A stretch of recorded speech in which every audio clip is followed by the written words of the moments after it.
graveyard, a monument to the power of China's record floods. Endless rows of mud-caked vehicles damaged by deadly floods last month sit abandoned in a parking lot in Zhengzhou, an unwitting memorial to the power of the disaster that hit Henan province.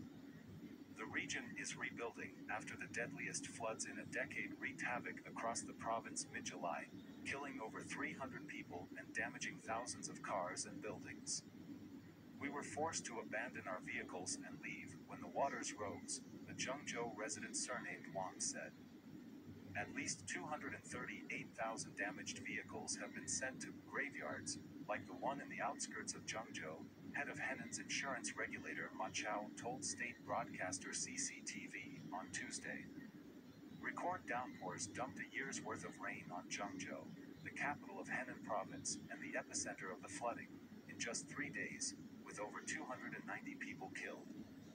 Dozens of people died while trapped in flooded subway carriages, underground car parks and tunnels. The floods also triggered record insurance claims worth $1.7 billion after thousands of cars and buildings were damaged, insurer Goldman Sachs said in a July report.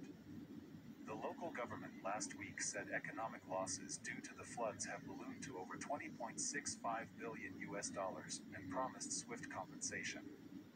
But critics say the process has been painfully slow. Resident Juan, who lost his car, added, now getting compensation has become a real headache with dozens of forms to fill in. A landmark UN study released Monday warned that northern China was prone to more freak weather events, including heavy floods and punishing droughts due to climate change.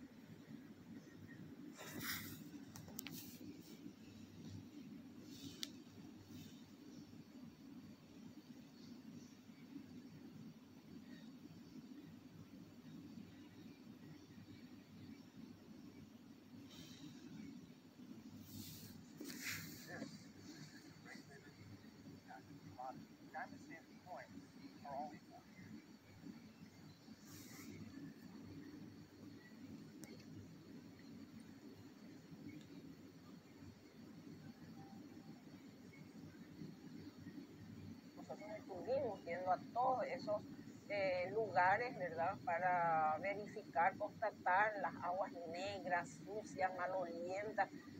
Es realmente desesperante y le termina el oxígeno de los peces, se ahogan o de lo contrario por las toxinas que ingieren, porque se abrían los peces, estaban todos negros por dentro. Es decir, no es macana lo que estamos viviendo, ¿verdad?